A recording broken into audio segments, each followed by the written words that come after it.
जी स्वागत है आपका।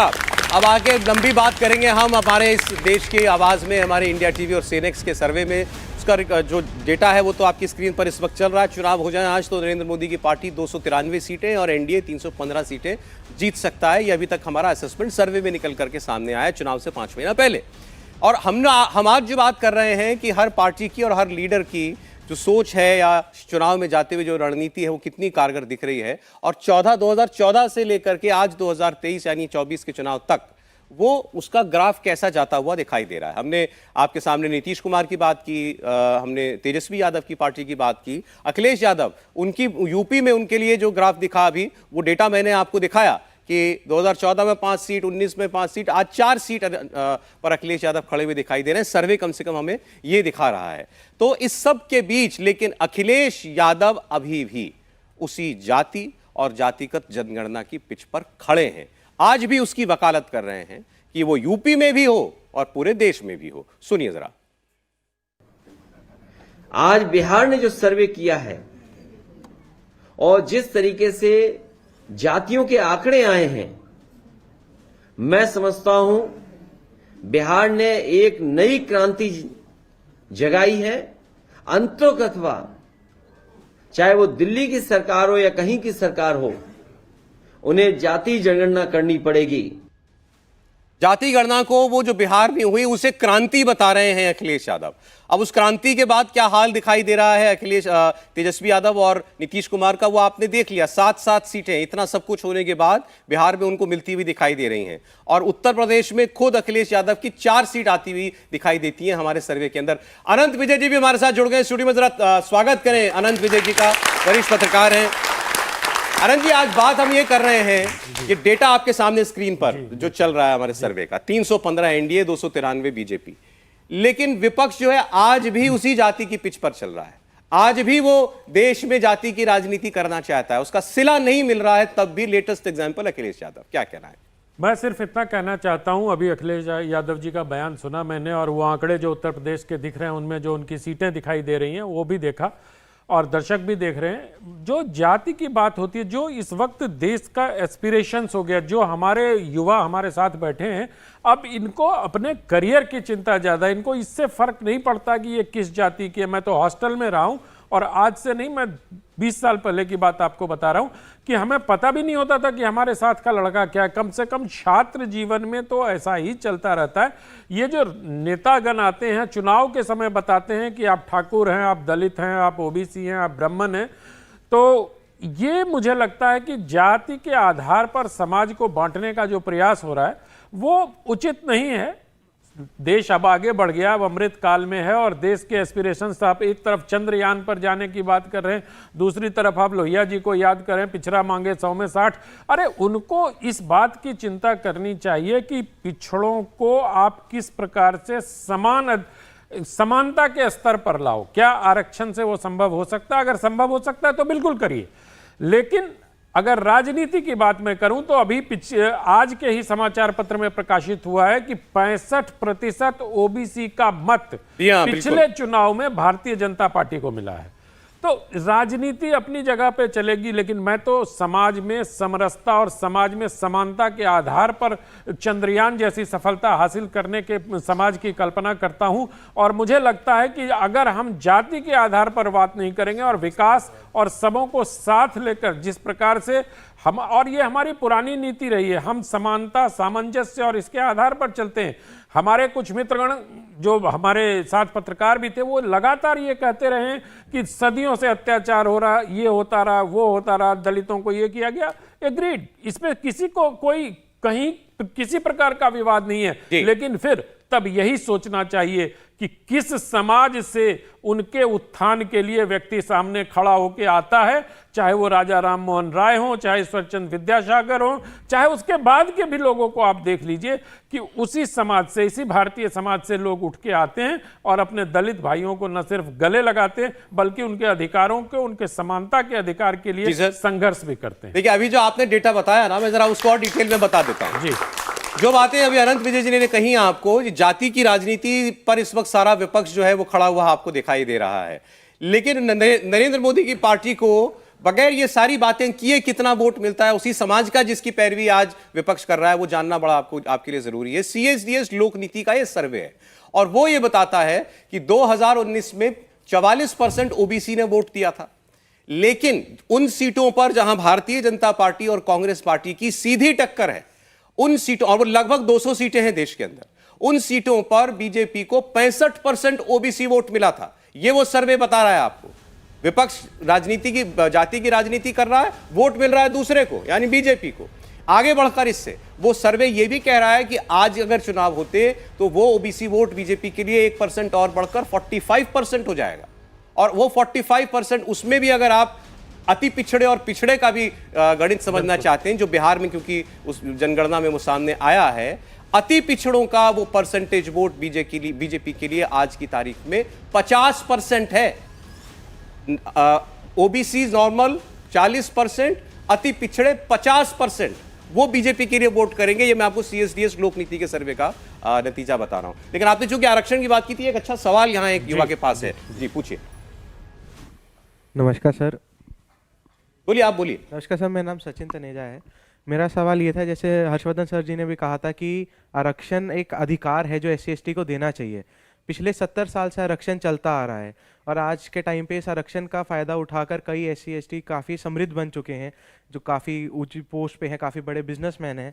तो उसके बाद आपको लगता नहीं है कि इस चीज़ पे बातचीत होनी चाहिए कि ये आरक्षण कितना देना चाहिए और कब तक देना चाहिए, ताकि जनरल लोगों को भी मौका मिले आगे आने का? देखिए, आपका प्रश्न ठीक है और इस पर संविधान सभा में भी विचार हुआ था कि कितने दिनों तक आरक्षण दिया जाना चाहिए और बहुत मंथन के बाद एक निश्चित अवधि तय की गई थी संविधान सभा में कि इतने वर्षों तक आरक्षण दिया जाएगा। लेकिन सामाजिक स्थिति को देखते हुए उस आरक्षण की अवधि को लगातार बढ़ाता जाता रहा। उसी प्रकार से ओबीसी के आरक्षण को लेकर, लेकिन जो दूसरी बात आपने कही, जो समृद्ध, जो क्रीमी लेयर की बात होती है, अगर उसकी बात होगी तो उसके लिए भी भारत सरकार ने रोहिणी आयोग का गठन किया। और रोहिणी आयोग, मतलब मैं तो ये कह रहा हूं, SC ST में कॉन्सेप्ट नहीं है, क्रीमी लेयर का पे नहीं है, मैं ओबीसी की बात कर रहा हूं। तो मैं SC ST को, जो आप, अगर आपका सवाल एकदम फोकस्ड SC ST पे है, तो मुझे लगता है कि इस पर समय आने पर जो सरकारें आएंगी उनको विचार करना होगा, क्योंकि उसमें से भी SC ST में भी कुछ कास्ट ऐसे हैं जिनको बहुत सारे फायदे मिल रहे हैं, लेकिन कुछ कास्ट जिनका अभी तक नहीं हो पा रहा है उत्थान। मेरे ख्याल से केवल SC ST की ना, जो वो भी मेरे ख्याल से टोटल ओवरऑल रिजर्वेशन की बात करना चाहते थे जी। तो अब सवाल, अब ये जो जातिगत जनगणना की बात हो ही क्यों रही है, यही जानने के लिए ना कि भाई ओबीसी का अगर की परसेंटेज आपकी आबादी में बढ़ गई है, जो हम 50% के करीब मानते हैं, बिहार में आया वो 63% है। आगे ये मांग आरक्षण बढ़ाने के लिए ही बढ़ेगी ना, इसीलिए ही सब कुछ हो रहा है। तो इससे भी इस कंसर्न से उनका जुड़ा हुआ सवाल है। ये बातें क्या आज हो, वो बात कर रहे हैं आरक्षण पर पुनर्विचार हो या ना हो, और विपक्षी दल बात कर रहे हैं आरक्षण बढ़ाया जाए। ये उनका सवाल और विपक्ष की राजनीति, इस बीच में कहां आप सोचते हैं? देखिए, एक बात तो मैं कहूँगा कि जरा इसको ध्यान से सुनिए कि पार्टियां बोल क्या रहे हैं। वो कह रही हैं कि इतने वर्षों में जो पिछड़ी जातियों में लोग आते हैं वो बढ़ गए होंगे, इसलिए आरक्षण बढ़ा दो। संविधान सभा ने जो चर्चा की थी वो ऑप्रेस्ड क्लास की थी। वो बहुत साफ साफ था, कोई पिछड़ी जाति, अगड़ी जाति, इसकी बात नहीं थी। जो शेड्यूल्ड कास्ट और शेड्यूल्ड ट्राइब की बात थी, वो सामाजिक आधार पर उनके साथ भेदभाव हुआ। जो इस आरक्षण का मूल है वो भेदभाव है। अब सवाल यह है कि 75 वर्षों के बाद हमारे देश की सरकारें, हमारी राजनीतिक पार्टियां हमको एक बराबर कानूनी और संवैधानिक अधिकार पर नहीं रख पाई। इतना शर्मनाक व्यवहार हमारे शासकों ने किया, जिनको हमने जनप्रतिनिधि के तौर पर चुना। और हम तो आज यहां पहुंचना चाहिए था कि भाई ये जो अनुसूचित जाति और जनजाति है, क्या हम इस आरक्षण को किसी भी तरह से कम कर सकते हैं? मतलब आरक्षण खत्म नहीं करना है, मतलब ये कि उसमें से लोग आते ऊपर और हम कहते हैं कि देखिए हमने ये किया, एक अफर्मेटिव एक्शन था जिसका ये रिजल्ट है। आज हम क्या रिजल्ट दे रहे हैं? 50% आरक्षण करो, 60% आरक्षण करो। आखिर किसी भी जाति का योग्य बच्चा कहां जाएगा? और आप जब कह रहे हैं तो समान अवसर या तो पैदा कीजिए या अधिक अवसर दे दीजिए, और या तो आरक्षण की बात खत्म कीजिए। सारी बातें एक साथ नहीं हो सकती। वरना तो ठीक है, बच्चे ज्यादा पैदा कीजिए, खूब जनसंख्या बढ़ा लीजिए, उनको खुद विपन्न रहिए, कोई काम मत करिए, और उसके बाद आरक्षण की मांग कीजिए। देखिए, मैं बड़ी ऑनेस्टली आपसे ये बात कहना चाह रहा हूं, क्योंकि ये रिएक्शन में कई बार आता है कि रिजर्वेशन की बात करने में सवाल पूछने वाला शर्मा है और जवाब देने वाला त्रिपाठी है। नहीं, ये बड़ा अच्छा है। मैं कह रहा हूं ये बार बार पूछा जाना चाहिए। मैं तो निजी तौर पर वैसे ही बाहर हूं, त्रिपाठी हूं, जाति से ब्राह्मण हूं, जो जाति व्यवस्था है, मैंने तो किसी के साथ भेदभाव नहीं किया। लेकिन मैं ये कह रहा हूं कि संविधान जो कह रहा है कि अनारक्षित कैटेगरी तो बाहर हो गई, जो आरक्षित श्रेणी थी, उसमें जो बिहार में ओबीसी और ईबीसी, अन्य पिछड़ा वर्ग और एक्सट्रीमली पिछड़ा वर्ग, यानी अन्य और अत्यंत, ये अन्य वाले अपना हिस्सा क्यों नहीं छोड़ रहे? क्या देश में कोई भी ब्राह्मण किसी भी यादव से ज्यादा संपन्न, प्रभावशाली, ताकतवर किसी भी तरह से कह लें वो है क्या? और ऐसी जो दूसरी जातियां हैं वो उस हिस्से को छोड़ेंगी क्या? ये सवाल खड़ा देखिए, आगे मैं अब राहुल गांधी का ग्राफ आपको दिखाने वाला हूं। उनकी पार्टी का कांग्रेस और बीजेपी की सीधी टक्कर में क्या नतीजा होता है और किन राज्यों में कांग्रेस पार्टी का क्या हाल ग्राफ दिखाई दिया है। उससे पहले एक दो प्रश्न और अगर आपके पास हैं तो जी। अच्छा, पूछिए। नमस्कार सर, मेरा नाम नित्या दुबे है। मेरा सवाल है हर्षवर्धन सर आपसे। सर, अभी आपने कहा कि हमारे घर में जाति की बात नहीं होती है, जाति के मुद्दों पर बात नहीं होती है, तो सर आप अपने नेम के आगे सरनेम क्यों लगाते हैं फिर, अगर जाति की बात नहीं होती है तो? नहीं, ये बड़ा महत्वपूर्ण सवाल है और मैं सोचता हूं कई बार कि सरनेम हटा दूं, फिर मुझे बिहार में जेपी आंदोलन के बाद सरनेम हटाने वाले जातिवादी याद आ जाते हैं कि उन्होंने सरनेम तो हटा दिया है लेकिन खूब जमकर जातिवाद करते हैं। मेरे नाम के आगे त्रिपाठी लगा हुआ है, लेकिन मैं कम से कम आज की तारीख तक आपको दावे से कह सकता हूं कि मैंने जाति के आधार पर किसी से भेदभाव नहीं किया। ईश्वर की कृपा से मुझको भी किसी ब्राह्मण ने आगे नहीं बढ़ाया है, आगे पीछे कहीं भी, तो मैं इससे बचा। लेकिन ये हमारा आपका प्रश्न नहीं है, ये निजी प्रश्न नहीं है। क्या सोसाइटी के तौर पर हम जातीय घृणा की मानसिकता से आगे बढ़ेंगे? सोसाइटी के तौर पर हमारे आपका प्रश्न नहीं, कोई भी व्यक्ति होगा जाति नाम लगाएगा नहीं लगाएगा, उससे आगे बढ़ेंगे क्या? अच्छी बात क्या है, ये मिस दुबे पूछ रही हैं कि त्रिपाठी जी आप नाम से त्रिपाठी जी हटाइए। ठीक, चलिए, अच्छी बात है। और कोई जी? अच्छा, पूछिए। तो सर, मेरा क्वेश्चन राहुल सर से है कि जैसे आपने अभी बताया कि जो अभी न्यू जनरेशन है वो अपनी गाड़ियों पे लिखती है अपनी जाति को, तो उसका रीज़न क्या है? उसका रीज़न जो मुझे लगता है, जो मेरे साथ अभी हुआ है, जैसे मैंने अभी 12th के एग्ज़ाम दिए थे और मैं जब CUT के लिए अप्लाई किया तो मेरे को DU में कोई कॉलेज नहीं मिला। वहीं उसी सेम जगह पे मेरे दोस्त थे काफ़ी लोग जो OBC और SC ST कास्ट से हैं, तो उनको सेम मार्क्स पे, बल्कि मेरे से जो कम मार्क्स थे उनको मिला है एडमिशन।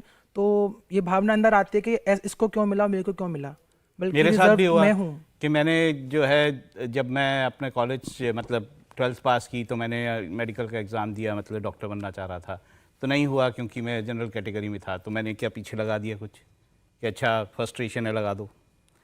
तो मेरा ये कहना है कि ये भावना तभी आती है जब आप इस तरह से सोच रहे होते हैं या आपके दिमाग में ये बातें होती हैं।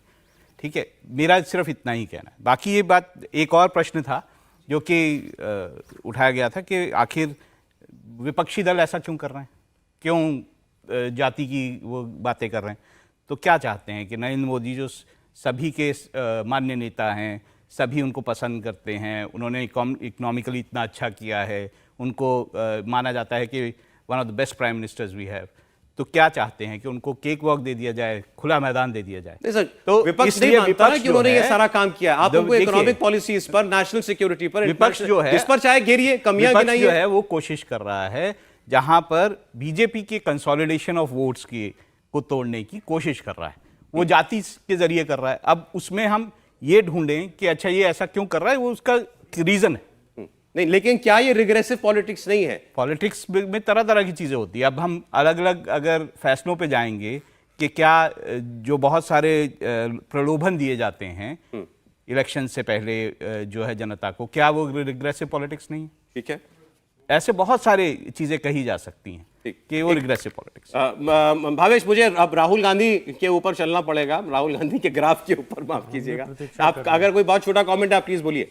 मैं यूपी के ऊपर, क्योंकि मैं चुनाव की दृष्टि से देखता हूँ, डेटा की दृष्टि से देखता हूँ। देखिए, यदि यूपी में इस तरह की एक्सरसाइज किया जाए तो मेरे ख्याल से सबसे ज्यादा नुकसान में अखिलेश यादव ही रहेंगे। वहां पे यादवों की आबादी 7 से 8%, ब्राह्मणों मात्र बिल्कुल 7 से 8% है। वहां पे यदि आर्थिक दृष्टि से भी यदि सर्वेक्षण हो जाए तो सबसे ज्यादा नुकसान में अखिलेश यादव होंगे। चलिए, ठीक। और वहां पे ब्राह्मणों की आबादी 14-15% के आसपास है। नीतीश कुमार, तेजस्वी यादव, अखिलेश यादव की बात हमने कर ली कि उनका ग्राफ कैसा दिखाई दे रहा है। अब जरा राहुल गांधी की बात आइए हम करते हैं। राहुल गांधी अपनी पार्टी के इस वक्त सर्वमान्य नेता हैं, सबसे बड़े लीडर हैं। सारा उनके पार्टी के कार्यक्रम जितने भी होते हैं उन्हीं के लिए बनाए जाते हैं, चाहे वो यात्रा हो, या उसके या राहुल गांधी जी का मेल मिलाप अलग अलग वर्गों के साथ उसकी वीडियो बना करके डालना हो। सर्वे क्या बता रहा है? सर्वे बता रहा है कि आज भी ये तीसरा चुनाव है जिसमें राहुल गांधी चेहरा है अपनी पार्टी का या विपक्ष का, और उसमें 70 सीटों पर उनकी पार्टी सिमटती हुई हमको दिखाई देती है। 543 में से 70 पार्टी, ये वो पार्टी है जिसने 400 से ज्यादा सीटें भी एक जमाने में जीती है। उतना दूर ना जाइए तो 200 प्लस तो अभी 2014 से पहले भी चल रही थी, लेकिन आज वो पार्टी 70 पर क्यों खड़ी है? और एक बार जरा ये ट्रेंड आपको हम जरा पीछे से दिखा देते हैं पूरा। ये जो 2014 से लेकर जो ग्राफ चला है कांग्रेस पार्टी का, उस पर आप एक नजर डालिए, और इसमें हम राहुल गांधी की भूमिका पर बात करने जा रहे हैं, क्योंकि ये ट्रेंड तो कोई सीक्रेट नहीं है। ये ट्रेंड आपको ये बताएगा कि 2014 में 44 सीटें जो हैं वो कांग्रेस पार्टी को मिली थी, और ये इतिहास में उनका सबसे कम नंबर था 44। और उसके बाद 2019 का चुनाव आया, राहुल गांधी ने चौकीदार चोर है का नारा भी दिया, और उसके बाद उनको सीटें कितनी मिली? 52 सीटें।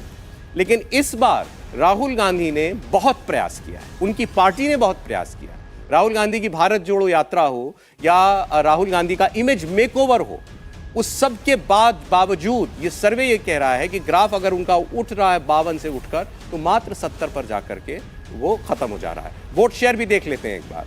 14, 19 और आज 23 का सर्वे क्या बताता है? वोट शेयर का trend. Congress party pan India party है, इकलौती वो पार्टी है पूरे देश की। मैं कहता हूं बीजेपी भी उस पैमाने पे आप नहीं कह सकते, क्योंकि देश के कोने कोने में आपको कांग्रेस पार्टी का वर्कर या दफ्तर तो जरूर मिलेगा, शायद बीजेपी का ना मिले। लेकिन 19% वोट 14 में मिला था। उसके बाद जरा दिखा दें एक बार सर्वे। 2019 में भी 19 और 2024 में उठ करके वो 21% वोट पर कांग्रेस पार्टी खड़ी हुई दिखाई दे रही है। देखिए, हम सब लोग एक बात जानते हैं कि कांग्रेस पार्टी का जो कोर वोट है, या जो वोट कहीं भी कहीं जाता नहीं, वो 18-20% के करीब हमेशा रहता है, हर चुनाव में उनको मिलता है। लेकिन इसके जरिए वो नहीं पहुंच सकते हैं 150, पौने 200। इसमें उनको कुछ और वर्गों का समर्थन चाहिए, वो नहीं मिल रहा है कांग्रेस पार्टी को पिछले 2 चुनावों से, और इस चुनाव से हम सर्वे में वही बात एक बार फिर देख रहे हैं। आनंद जी, मुझे लगता है कि आपने उस कमजोर नस पर उंगली रख दी है। बड़े जोर शोर से एक गठबंधन लॉन्च हुआ था जिसका नाम था INDIA। पता नहीं 2-3 महीने तो बहुत चला, 3 सम्मेलन हुआ, बहुत चर्चाएं हुई देश भर में, सब मिलकर इकट्ठा लड़ेंगे, और पता नहीं क्या हुआ उस गठबंधन का, वो आजकल कहीं दिखता नहीं है। और ये कहते हुए हम लोगों ने अच्छा किया, कम से कम मैं तो उस घड़ी को बहुत, जब मैंने निर्णय किया था कि मैं इंडिया नहीं बोल के उसको INDIA बोलूँगा, क्योंकि इंडिया खत्म हो गया ये कैसे कहेंगे आप।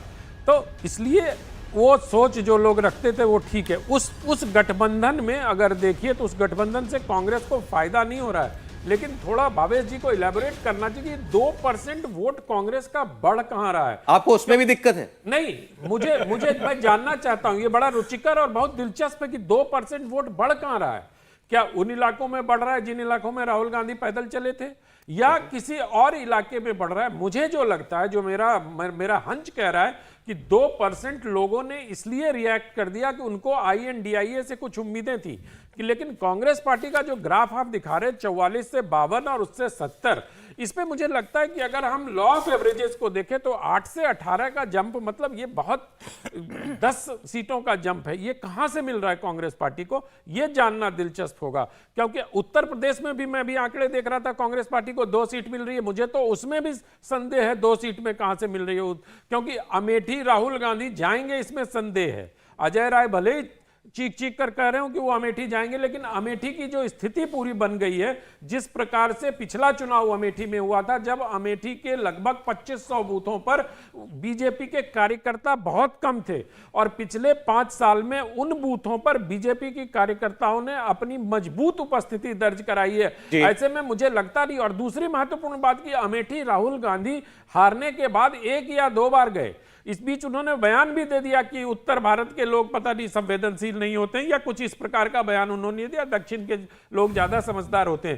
तो ये 10 सीटों का फायदा कांग्रेस पार्टी को किस प्रदेश से हो रहा है, ये जानना बहुत दिलचस्प। 18 सीटें सर, 52 से 18 नहीं, 52 से एवरेज 70 से मैं मान रहा था कि 8 सीट तो पिछली बार भी फायदा हुआ था, तो इस बार अगर 18 सीट मिल रहा है तो 10 सीट का उनको कहां से 18 सीटें फायदेमंद हो रहा है? चलिए, ठीक, ये भावेश जानना बताएं। बहुत दिलचस्प है, क्योंकि 18 बहुत बड़ा आंकड़ा है। हालांकि हमने हर राज्य की सीटों का जिक्र किया, इस बहाने एक रिकैप भी हो जाएगा। अच्छी बात है, बताइए हर- भावेश, कहां हर बढ़ रही है राज्य कांग्रेस में की तो सीट? उनकी उपस्थिति ही मात्र है, सीट तो नहीं है। सीट तो उत्तर भारत के कई राज्यों में कांग्रेस पार्टी के शून्य है। मैं आपको वो उपस्थिति दिखाने वाला हूं, डायरेक्ट कॉन्टेस्ट वाली सीटें भी, लेकिन जवाब दीजिए देखिए, भावेश। एक तो जिन्होंने कहा 18 सीटें कहाँ से आ रही, तो उसमें से 1 से 10 तो कर्नाटका में ही पहुंच रहा है। आपको पता है कर्नाटक में बीजेपी की स्थिति पहले से कमजोर हुई है। दूसरा, वहाँ महाराष्ट्र में भी बेटर परफॉर्मेंस कर रहे हैं, जस्ट कि इसलिए नहीं कि- राजस्थान में, एमपी में भी आपने राजस्थान में, बताया एक एक राजस्थान, दो मध्य सीटें बढ़ रही प्रदेश, हैं। छत्तीसगढ़, इन सब में 1-1 2-2 का बढ़ोतरी करके 18 पे पहुंचे। जहां तक वोट शेयर की बात है कि 2% वोट कहां से बढ़ रही है, तो देखिए कर्नाटका में एक वजह है कि कर्नाटका में जो इनका स्विंग हो रहा है वो एक वजह है। दूसरी वजह है कि आप हर जगह थोड़ा थोड़ा देखें, जो नॉर्थ इंडिया में, जो पैन नॉर्थ इंडिया जैसे मध्य प्रदेश, छत्तीसगढ़, राजस्थान, जहां पे बीजेपी ने क्लीन स्वीप किया था, वहां पे थोड़ा थोड़ा स्पेस कांग्रेस गेन करने की कोशिश, वो एक 2% का वहां पे पूरा बनता जा रहा है। उसको नॉर्थ इंडिया में हो सकता है वो बहुत ज़्यादा सीट में तब्दील ना हो, लेकिन साउथ में आप देखेंगे जहाँ पे 1 से 10 तक कांग्रेस पहुंच पा रही कर्नाटका में, तो वो वहाँ पे फायदा है। वो क्या आप वो कौन सा स्तर वोट का मानते हैं आप, जहां पार्टी जो है 100 के पार या उससे आगे एक सीरियस पोजीशन में पहुंचती है? कितना परसेंट मिनिमम वोट मानते हैं?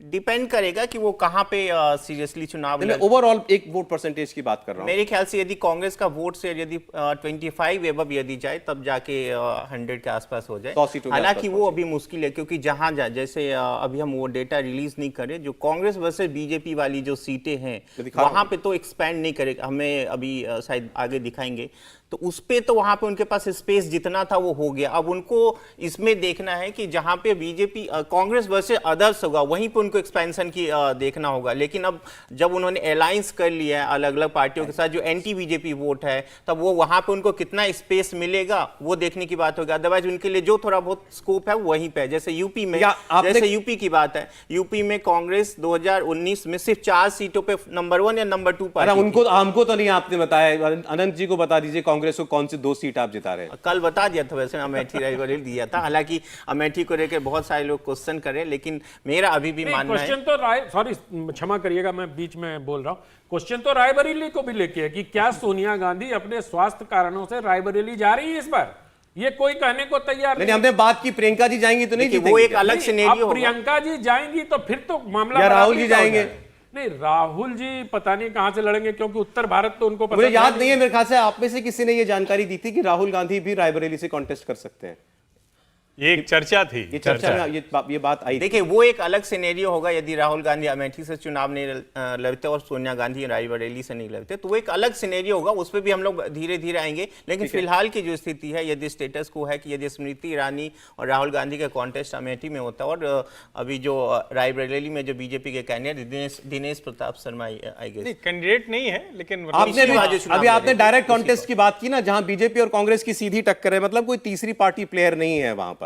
तो मैं आपको उसका डेटा आपको दिखा देता हूं, उससे भी जवाब मिल जाएगा कि राहुल गांधी का, खासकर ये जो हिंदी पट्टी है, हिंदी बेल्ट है, या पश्चिम में गुजरात आ जाता है, राजस्थान आ जाता है, तो वहां पर उसका क्या प्रभाव पड़ता हुआ दिखाई देता है, वो आपकी स्क्रीन पर हम डालेंगे। राज्यवार आपको बताएंगे कि कांग्रेस पार्टी का ग्राफ इन राज्यों के अंदर क्या कैसा दिखाई दे रहा है। और इस इंडिया गठबंधन में भी देखिए, विपक्ष के लोग तो खुलकर कहते हैं कि पहली चुनौती तो ये कांग्रेस पार्टी और राहुल गांधी के लिए है ना, कि जहां उनको बीजेपी से लड़ना है सीधे, वहां तो वो बीजेपी के नंबर कम करके दिखाएं। तो क्या वो कर पा रहे हैं? तब बाकी फिर गठबंधन की बातें होंगी, तब बीजेपी कांग्रेस मांग कर सकती है किसी और बंगाल जैसे राज्य में या बिहार में कि हमको और सीटें दीजिए। तो ये देखिए, ये आपके सामने जो है आंकड़ा जो है वो हम रख रहे हैं सीधी टक्कर वाला। 195 सीटें हैं देश के अंदर जहां डायरेक्ट कॉन्टेस्ट है, और इसमें ऐसा नहीं है कि केवल ये राजस्थान, गुजरात, मध्य प्रदेश, जहां कोई तीसरी पार्टी है वही नहीं, बल्कि यूपी जैसे राज्य में भी जहां माना जाता है कि भाई कांग्रेस के सामने, यहाँ बीजेपी के सामने कांग्रेस का ही उम्मीदवार होगा, भले ही 2 उम्मीदवार हो। ऐसे ही बंगाल में भी 195 सीट्स, इसमें नरेंद्र मोदी की पार्टी 158 सीटें जीतती हुई दिखाई दे रही है हमें आज, राहुल गांधी 37 सीटें जीतते दिखाई दे रही है। स्ट्राइक रेट ये क्या बता रहा है? स्ट्राइक रेट बता रहा है नरेंद्र मोदी का 81% और 19% स्ट्राइक रेट बता रहा है राहुल गांधी का। और ये 2019 की तुलना में थोड़ा सा बेहतर तो हो सकता है, लेकिन इसमें कहीं कोई ऐसा अंतर नहीं आया कि आप ये कहें कि राहुल गांधी अब अपने दम पर नरेंद्र मोदी को उन राज्यों में सीधे कॉन्टेस्ट के अंदर चुनौती दे पा रहे हैं। और अगर ये वो नहीं कर पा रहे हैं राहुल जी, तो मेरे ख्याल से यही क्लियर इंडिकेशन है कि कांग्रेस कहां स्टैंड कर रही है और राहुल गांधी कहां स्टैंड कर रही है। एक छोटा सा कमेंट में कर दूं, अब 2019 से यदि इसको कंपेयर करेंगे तो कांग्रेस वर्सेस बीजेपी वाली जो सीटें थी वो 206 सीटें थी, तो वो कॉन्टेस्ट भी जो कांग्रेस वहां पे भी अब अपने रीजनल पार्टी को कॉन्टेस्ट स्पेस छोड़ रही है, इसका भी कांग्रेस को नुकसान होगा। दूसरी बात है, ओवरऑल आप देखेंगे, जो मैं तो कहता हूं कि इंडिया गठबंधन को जो सीट शेयरिंग में जो दिक्कत हो रहा है, मुझे बताते मैं ही सीट शेयर करके दे देता, अभी 195 कांग्रेस को बता दिया। ओवरऑल आप कांग्रेस का देखेंगे तो 260 सीटों पे कांग्रेस की फाइट बनती है, जो फॉर्मूला उन लोगों ने दिया और जो हमने अपने सर्वे के लिए तय किया था। 260 सीटों पे कांग्रेस के लिए फाइट बनती जा रही है 2024 में। देखिए, ये बात तो बिल्कुल सही है, जैसे आपका सर्वे भी कहता है कि एडवांटेज जो है वो नरेंद्र मोदी का है। नरेंद्र मोदी की छवि के कारण, उनके काम के कारण एडवांटेज उनका है। लेकिन कांग्रेस जो है एकदम बीच में, मतलब दबी कुचली हुई है। तो क्या उस दबी कुचली स्थिति से वो कितना अपने आप को बाहर निकाल पाती है, ये बहुत बड़ा सवाल होगा। क्या निकाल पाती है या नहीं निकाल पाती है। और ऐसे में यही कारण है कि कांग्रेस ये कंसिडर कर रही है कि उसे गठबंधन कर लेना चाहिए छोटी पार्टियों से, उसे बाकी पार्टियों के साथ मिलकर लड़ना चाहिए। उन्होंने एक ग्रुप बनाया जिसके जरिए वो लड़ना चाहते हैं चुनाव। तो ये सारी कवायद उसी को लेकर है।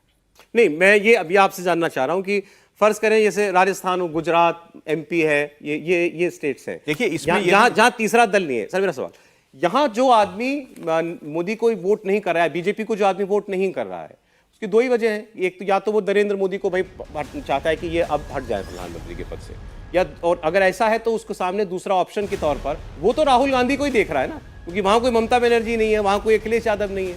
तो ये लोगों के दिमाग में सीधा कॉन्टेस्ट नहीं है राहुल गांधी बनाम नरेंद्र मोदी। देखिए, अब हम बात कर रहे हैं कि राज्य चुनावों का, विधानसभा चुनावों का और केंद्र के चुनाव। नहीं, मैं लोकसभा चुनाव की बात कर रहा हूं, इन स्टेट्स में जहां सीधा मुकाबला है। अगर इन स्टेट्स में स्थितियां बदलती हैं, चलिए हम ये मान लें कि इन स्टेट्स में जैसे मध्य प्रदेश है या फिर छत्तीसगढ़ है या फिर राजस्थान है, इसमें अगर कांग्रेस की सरकार जो है, मैं विधानसभा की अब बात कर रहा हूं, मैं बता दूं स्क्रीन पर वही चल रहा है कि इन राज्यों के अंदर डायरेक्ट कॉन्टेस्ट में कांग्रेस की कितनी सीटें, जैसे राजस्थान में 25। ये डेटा आपके सामने आता रहेगा। बोलिए राहुल जी। बोल रहा हूं कि अगर विधानसभा जो है चुनावों में कांग्रेस जो है वो जीतती है इन राज्यों में, तो क्या उसका देखना होगा कि क्या उसका असर लोकसभा चुनावों में पड़ता है या नहीं पड़ता। ज़्यादातर ऐसा होता है कि कुछ ना कुछ असर, अगर किसी राज्य में 18 में तीनों राज्य जीती थी कांग्रेस, बोल रहा हूं, किसी राज्य में अगर सरकार बनती है तो उसका थोड़ा बहुत असर जरूर आता है। क्योंकि जब आपकी बात करें तब देखिए, हम उन दो पिछले चुनावों की बात कर रहे हैं जब पूरी वेव जो है वो बीजेपी की वेव थी एकदम, जब नरेंद्र मोदी जो है उनको वो पूरे जोर शोर से जो है उनको माना जा रहा था कि यही हैं जो कि देश में प्रधानमंत्री हो सकते हैं। क्या उससे स्थिति कोई चेंज हुई है। हम कहते हैं कि राहुल गांधी ने इतनी बड़ी यात्रा की, वो लोगों से जाके मिले, वो अपनी छवि को दुरुस्त कर रहे हैं। जैसे मैं मुद्दों पे आ जाता हूँ। हमने बात की कि वो जो है पहले हिंदुत्व के विरोध में राहुल गांधी को देखा जाता था। वो मंदिर जाके उन्होंने अपनी छवि को उस तरह से चेंज करने की कोशिश की। हम ये मानते थे कि वो रिलक्टेंट पॉलिटिशियन है। उन्होंने लगातार लोगों से मिलकर अपनी यात्रा करके एक और वो छवि सुधारने की कोशिश की। हम ये देखना होगा इन चुनावों में कि लोग इसकी कितनी एक्सेप्टेबिलिटी जो है वो मानते हैं। नहीं, अभी आपने वेव शब्द का इस्तेमाल किया, तो 293 भाजपा और 315 एनडीए, इसको वेव मानेंगे या नहीं मानेंगे आप? नहीं, अगर ये नतीजे पूरे आते हैं तो वेव है। तो वेव है। ठीक, राहुल गांधी की बात हो रही है। अरविंद जी, आपकी रहेगी कहाँ सीटें बढ़ रही थी उस स्क्रीन पर चल रही है, प्लीज आप देखते रहिएगा। जी हर्षवर्धन जी। नहीं, मुझे लगता है कई बार जिसको कहते हैं ना कि हम पत्रकार लोग जो है वो सहज नहीं रहते अगर कोई बहुत ज़्यादा अच्छा करता हुआ दिख रहा है। हम लोग खुद ही उसको कंट्रोल करते हैं, और भले हम लोगों को कोई लाख कहे कि मीडिया तो एक पक्षी हो जाता है, सरकार सत्ता के पक्ष में रहता है, अक्सर ही मीडिया का स्वभाव है कि वो कोशिश करता है कि कोई बहुत बड़ी पार्टी दिख रही तो भी थोड़ा सा एस्टिमेट ठीक करके रखे। तो हमको लगता है राहुल जी भी राहुल गांधी के लिए शायद वो थोड़ा सा बचा के रख रहे हैं। वरना आप सोचिए कि जो व्यक्ति अपने परिवार की सीट पर लड़ने का साहस नहीं जुटा पा रहा है, उसके लिए हम कह रहे हैं कि वो राजनीति बदल देगा, उसके लिए हम कह रहे हैं कि वो फुल टाइम पॉलिटिशियन हो रहा है।